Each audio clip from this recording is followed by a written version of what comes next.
जीवन खत्म हुआ, जीने का ढंग आया।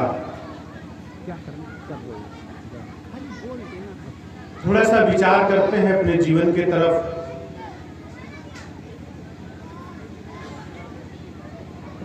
क्या वास्तव में हमारे जीवन में यही होता है जो भी हमने सुना है कि जीवन जब खत्म होने के कगार पे आता है तो हमें जीने का ढंग आ जाता है। इसका मतलब यह है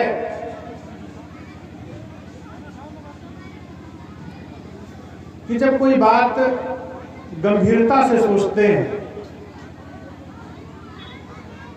उस बात में दम होती है। इस बात को भी किसी महापुरुष के कहने पे या अपने जीवन के अनुभव पे अगर जो अपने आप को देखते हैं तो बात यही होती है कि जहां से हमारा जीवन की शुरुआत होती है, बचपन होता है, माँ की गोद में हमारा पूरा जीवन का एक हिस्सा व्यतीत होता है और वहीं से हमारे जीवन की शुरुआत होती है। परिवार के सदस्य के साथ हमारा बचपन बीतता है, उसमें माँ का सहचर्य, माँ का हाथ, माँ के सारे शब्द का हमारे जीवन पे बहुत असर पड़ता है। इसलिए जीवन की शुरुआत वहां से होती है। इसलिए मेरा कहना है कि माँ का जो हाथ बच्चे पे होता है, संस्कारों से लेकर के जीवन के सर्वोपांग के सारे आयामों को चुस्त दुरुस्त रखती है। इसलिए माँ को माँ बनना बहुत जरूरी है।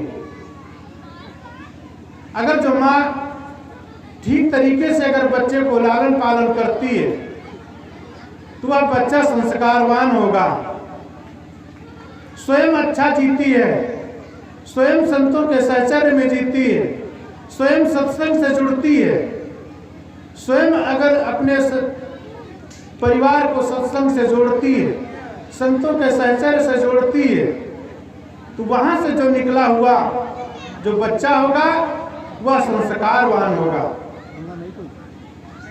और जितना संस्कार हमारे जीवन के अंदर भरेगा उतना हमारा व्यवहारिक दशा हमारी चुस्त और दुरुस्त होगी।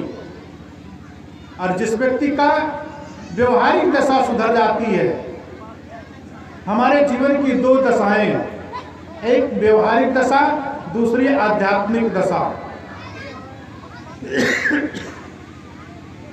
व्यवहारिक दशा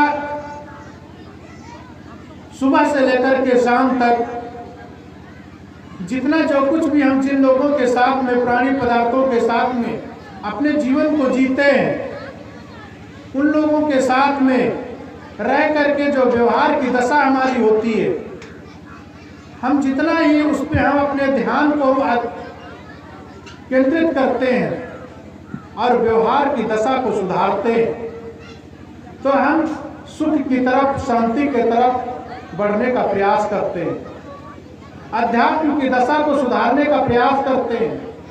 हर व्यक्ति को अध्यात्म की तरफ मुड़ना पड़ेगा, क्योंकि जैसे जैसे हमारा व्यवहार सुदृढ़ होगा, जैसे जैसे हमारा व्यवहार अच्छा होगा, वैसे वैसे हमारे गृहस्थ की गाड़ी दुरुस्त हो जाएगी। और जैसे जैसे गृहस्थ की गाड़ी दुरुस्त होगी, वैसे वैसे हमें सुख की अनुभूति होगी, क्योंकि व्यवहारिक दशा जैसे जैसे सुधरेगी वैसे वैसे शांति हमारे मन के अंदर में प्रवेशित करती चली जाएगी। इसलिए हमें जरूरत है व्यवहार की दशा को सुधारना, और जैसे जैसे व्यवहार की दशा सुधरेगी वैसे वैसे हम अध्यात्म की दशा को हम पकड़ेंगे। जीवन में हमारे जिस तरीके से हर चीज में दो की तरह जरूरत पड़ती है, अध्यात्म और व्यवहार, धन और धर्म, जन्म और मृत्यु। इसी तरीके से जब हम बहुत ज़्यादा धन कमा लेते हैं तो हम धनवान कहलाते हैं, लेकिन बहुत ज़्यादा धन कमाने में हमारा मन लगता है, लेकिन बहुत ज़्यादा अध्यात्म में घुसने का मन हमारा दूर होता चला जाता है। क्यों? क्योंकि धन के तरफ हमारा मन मुड़ जाता है, और जैसे जैसे धन के तरफ मुड़ जाता है वैसे वैसे हम धनांध कहलाने लगते हैं।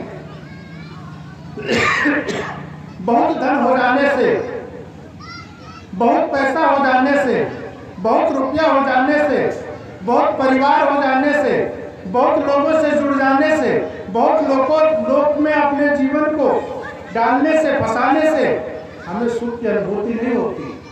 हमें ये माइक मिली हुई है, माइक से बोलने की सुविधा, आप तक आवाज पहुंचाने की जो कला मिल सकती है, लेकिन इससे हमें सुख नहीं मिल सकता। सुख अंतरात्मिक दशा, जितने हमारी आत्मा अंतरात्मा की तरफ बढ़ेगी, जितने हमारी आत्मा साफ होगी, शुद्ध होगी, अध्यात्म की तरफ हमारा जीवन जितना ही चलेगा उतना ही हमें सुख और शांति महसूस होगी। और ये अध्यात्म की दशा, ये संत गुरुजनों की जो वाहिनी चली आ रही है, ये चलता फिरता तीर्थ है।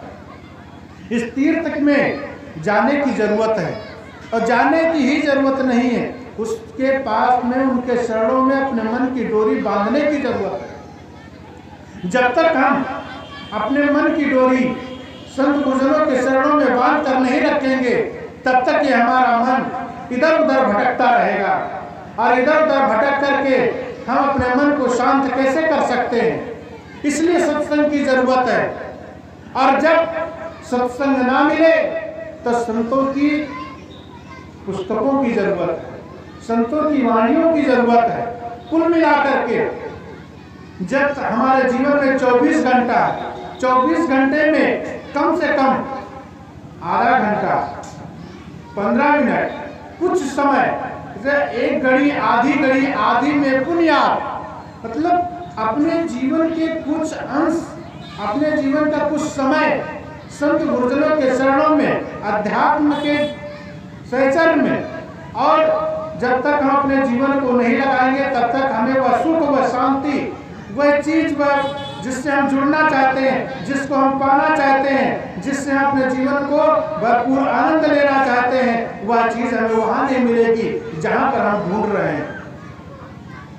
क्योंकि कहते हैं कि जहां से हमारा सुख और शांति प्रदान होती है, जहां से हमें फायदा होता है, वह हम काम करते हैं, वह हम व्यापार करते हैं। तो जहाँ से हमें फायदा ना हो, जिस काम को करने में हमें सुख ना मिले, जिस चीज़ को हमें जीने में हमें शांति ना मिले, तो हमें ऐसे जीवन जीने से क्या फायदा।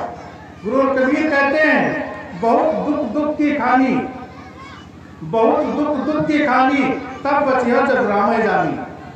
अपनी अंतरात्मा को पहचानोगे, राम से जुड़ा होगा, तब ही हमें दुखों से निवृत्ति मिलेगी। लेकिन इस प्रश्न के साथ साथ में कबीर साहब जो उत्तर बताते हैं, वो कहते हैं, रामे जान युक्त जो चली, राम को जान करके, उनको पहचान करके उसके अनुसार जीवन जीने का प्रयास करेंगे, उनके जीवन के साथ में अपने जीवन को निभाकर चलाएंगे, तब हमें वह जीवन की राह मिलेगी जिस जीवन के से हम चलना चाहते हैं, जिस जीवन के साथ में अपने जीवन जीना चाहते हैं, जिस तरीके से हमें संतों के साथ में रह करके जो सुख, जो आनंद, जो स्मृति मिलती है, वह चीज हमें मिलना चाहिए। वह तब मिलेगी जब संतों के साथ में रह करके, संतों के चरणों में अपने मन की डोरी को बांध करके मजबूती से, तब हमारा मन इधर उधर नहीं भटकेगा। ये मन चंचल है, ये मन चोर है, इसलिए चंचल मन को कितना हम अपने सत्संग में लगाते रहे और उसको हम कितना मांझते रहे, जो हमारा साफ मन दर्पणवत हो जाए, जिसमें हमें अपने जीवन की सारी कृतियाँ दिखें, और सारी कृतियाँ देख करके उसका आकलन करें, और आकलन करते हुए अपने जीवन को जिएंगे, तब हमें सुख और शांति का एहसास होगा, और हम उससे जुड़ेंगे, और जुड़ेंगे, एक दिन वह सुख मिल जाएगा जिसकी हमारे जीवन में तलाश थी। इसलिए गुरु वह रास्ता बताते हैं जिस रास्ते की हमें तलाश होती है। इसलिए हमें अपने जीवन को सत्संग से, साहित्य से, आश्रम से, सद्ग्रंथ से, संतों के चरणों से अपने जीवन को, अपने मन को जोड़ना, यही सत्संग है, यही जीवन है, यही धर्म है, यही हमारे जीवन जीने की कला, धर्म यही है। इसलिए अपने जीवन को संतों के चरणों में जोड़े और जोड़ करके यहाँ पर आए और आ करके ये सीख ले संतों के माध्यम से। जो आज हमें ये छोटा सा गांव, यहाँ पर श्री निर्मल साहब जी ने इतना अथक प्रयास, इतना परिश्रम करके संतों को बुला करके, वो तो स्वयं संत हैं, लेकिन फिर भी यहाँ के जितने भी ग्रामवासी, जितने भी भक्त, उन तक सत्संग की गंगा उनके जीवन में बहाने का ये प्रयास, उनका एक प्रयास है। उस प्रयास को आप बेकार ना होने दें। तब हम यहाँ पर आए और उस समय का और आपके धन, आपके जीवन का जो छोटा सा समय यहाँ पर दिए, उसकी सार्थकता तभी होगी जब हम अपने इस एक एक बात को जो संतों ने बताई, उसको एक एक बात को अपने जीवन में लगाने का प्रयास करें। और अपने जीवन में जब हम प्रयास करेंगे तभी हमारे जीवन को सार्थकता मिलेगी और तभी हमें सुख और शांति मिलेगी। बोलिए सद्गुरु कबीर साहब की। मैं अपनी बात को एक बार समाप्त करता हूँ। पूज्यवर साहब जी बैठे हुए हैं। बोलिए सद्गुरुदेव की।